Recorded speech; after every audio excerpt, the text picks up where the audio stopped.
Trump is getting rid of that Section 8 and EBT for these people that don't want to get out here and go to work. To make Section 8 now a 2-year program.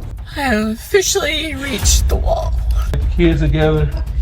Did y'all know this was coming? Yeah, but... Fast forward, this has been about 6 months and she has never paid a dime. Today's video is wild. Trump's rumored Section 8 changes got people melting down online. Eviction excuses, accountability, and a woman who actually admits she's tired of depending on the system. Buckle up, because this one goes from political chaos to personal redemption. Let's get to it. Hello everybody, Berkeley with Rental Household here. So I don't know if you guys know or if you've seen, but Trump is going to make Section 8 now a 2-year program. And he's giving everybody 30 to 90 days or 30 to 60 days. I think it's 30 to 90 to GTFO, basically. So, buckle up. Regardless of the time that you're getting, you were still only supposed to use it as help for you to get out and get on your own. Now it's all about being accountable. I'm really sorry that I haven't checked in a couple of hours, or at least that's since my last video. So, I am about to walk back into a pitch-black apartment, and I'm over this, you guys. You only see women and sassy men come online complaining about how tough life is. Real men have to deal with it. We have to make the adjustments in order to move on. Last week, I legit was being facetious when I said the electricity's probably gonna go off before I get the eviction letter. I was joking. Apparently, the universe heard me and said, that's a fabulous idea. Now you realize that the law of attraction is real. You start playing around with it, it just may happen to you. That's why you have to be in control of how you think. But at this point, I am absolutely asking for help. I know we were all in the same boat. This is why you can't ask for help. Now it's time for Miss Independence, women's rights. We're smart.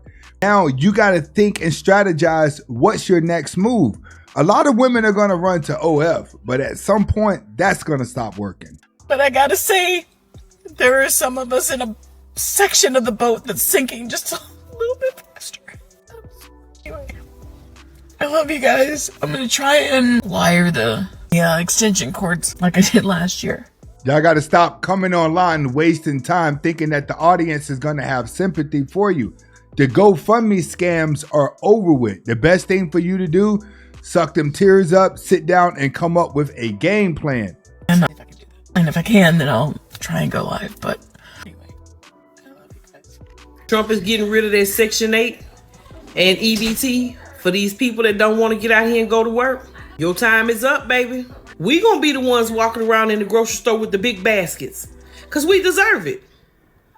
All these years, they've been letting people with no job, they walking around with 2-3 baskets full of groceries, and us hard-working people, we got a little handheld basket with 2-3 items in there, because that's all we have left out of our check. Exactly. And then they got all the good food too. The big steaks, the lambs, the best cereal. But if we go to buy that, it's going to have to set us back. When you're not on Section 8, believe it or not, you have to learn how to eat right. And they sitting around getting fat food, eating lobsters and shrimp and crabs, and we can't even eat that. And one's going to work. So I'm glad Trump didn't flip the switch, baby. So all y'all that's living it up right now, that's able-bodied to go to work, and you're choosing not to go to work, you better get ready. Because, baby, I'm going to get them notices. And them notices going to come soon. And he said, real quick. The problem is nobody is hiring, and they're doing a lot of firing.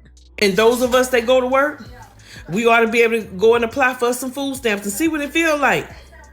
To be able to go in the line and slide a card with pride. Because it's not for the ones that don't have nothing. It's for the ones that's working to have something. It's our turn now, y'all. So I'm telling y'all right now, if you able to go to work, you better get out there and start filling out them applications if you want to have a place to live. So they letting them stay homeless, and they letting the workers get a little advantage. Ain't nothing wrong with that. It's time to get up and stop being lazy. Because, baby, this is not the American way no more. And y'all can be mad all you want to. I told you, things are changing.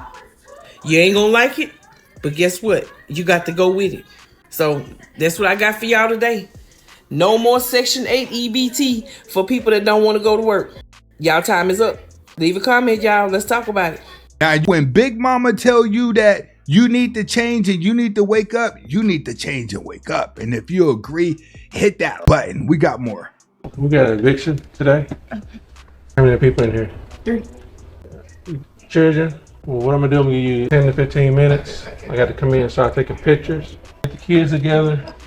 Did y'all know this was coming? Yeah, but I think it's been kind of a delay because the course have been real slow. But I'm gonna come in and take pictures. You got to give her props. At least she knew. So I'm not expecting her to act all irate, but it could get real. Let's continue. And then I bring the crew in. I give you 10 to 15 minutes to start getting your personal stuff together and get the kids together before I bring them in. It don't look like y'all got a whole lot. Y'all might already been moving. Right. Well, I still have to bring the crew in, but what I'm gonna do if I'm gonna give y'all a little bit more time to move some stuff on your own. okay. But I still got to bring them in at a certain point. I'm gonna go ahead and bring them in and start up here in the front. We got some bags too. Y'all need some bags. Start up here in the front while they still packing up some stuff in the back. See if they need some bags back there. Can you take some bags? Get started up here. See if there's a dumpster out there. Put this last in that dumpster. That's when it's real. When you see them walking around with the face mask on and the bodysuits and uniform. Last right here. I think there's a dumpster on this side. Everything we took it out was in this parking space out here. Everything is going out already. In this parking space to the left. Look over in this parking space over to the left. You might as well let them do the moving for you because it's only going to have your stuff closer to the truck. Right beside that red truck. Hey, help her move that box right there. She's trying to put it to this truck right here. Hey, get this right here. Let's get all this up front first. Get them a chance to get whatever they need out of there. And this trash can go straight in the dumpster right here. I think that's trash. Where now? Oh yeah, get it to her. You can take it out there to the truck. What's in here? Yeah, We're not putting, the only thing we put in the dumpster is the trash that was sitting right here. Okay. Yeah. We don't put nothing else at the dumpster. This Give him a hand with that. He can give you a hand with that. As soon as I got anything, y'all got anything else ready to go out that we can go ahead and start taking out? We can go ahead and start taking this bed. All right. It may be cheaper just to get evicted. That way you get a free clean out crew. Break that bed down. Go ahead and start breaking that bed out. Let's get all this stuff on this shelf up here. Check out this beauty. And the nightmare it becomes when you have to evict the tenant who knows what they're doing. I know you guys love to hear the nightmare stories. So this was a lady that moved down here from New Jersey and got Section 8. Your and my tax dollars paying for that house. So at this point, Section 8 is paying probably 80% of her rent and she is paying the other 20%. Well, from day one, she stops paying her 20%, which means as the landlord, I can evict her, which I'm going to. Work with people, and so I'm working with her. Well, fast forward, this has been about 6 months, and she has never paid a dime.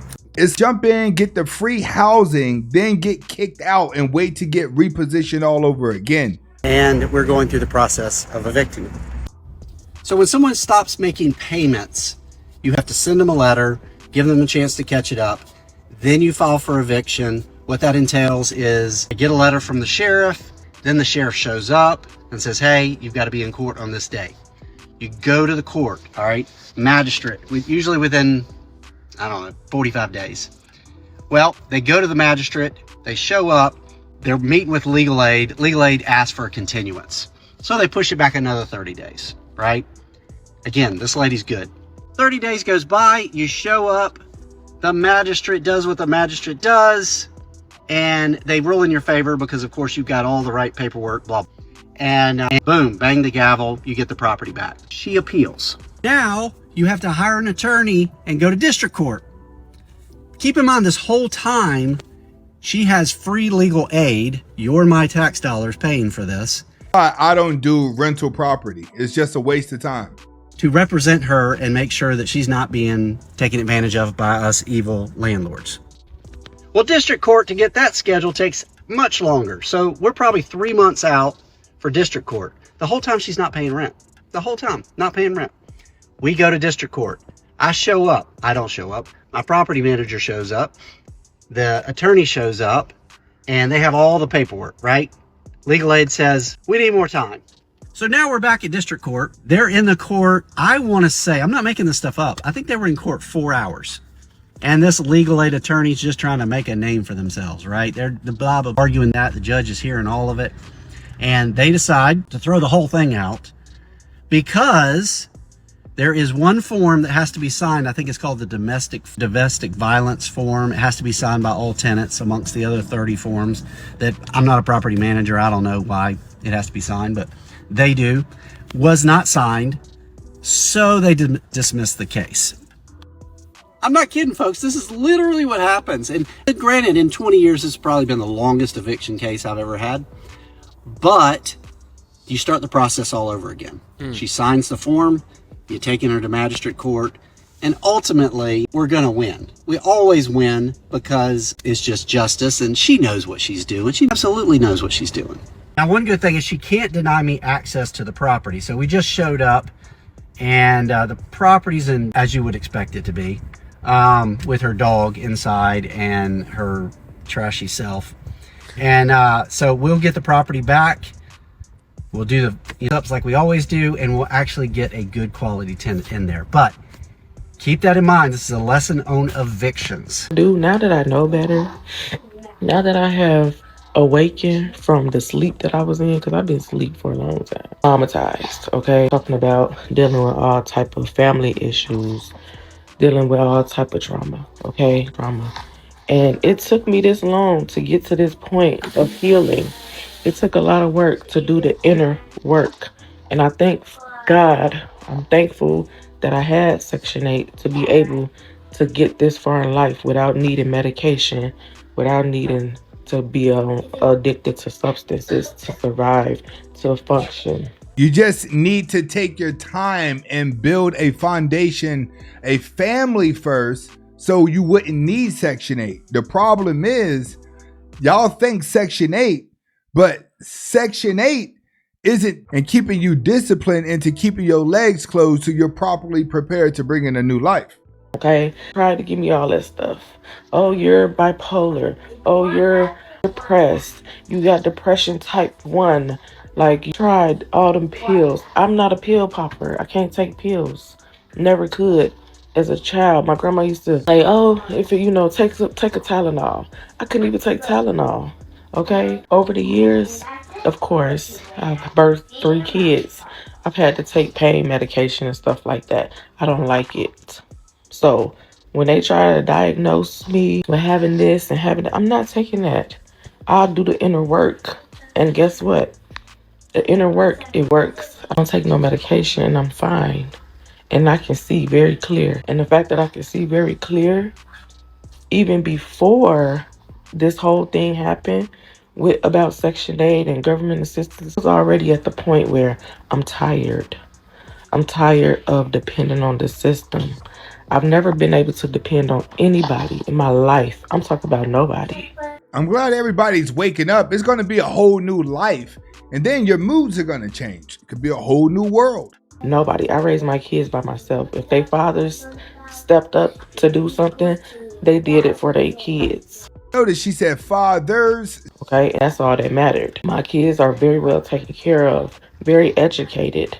Okay, that's another story. But anyways, my children are doing very well. Why? Because I wasn't so filled that I put other things before being a mom. I put being a mom first, even if that meant being broke. Because I've been broke. Okay, I'm still broke. I'm still broke, still on government assistance. But guess what? My kids, they're doing very well. They're doing way better than I was at their age. I was a mother already. Both my kids have already surpassed me in many ways. And that was my whole goal, being a mom. My mother, on the other hand, she wasn't that kind of mother. My mother hated me. She still does.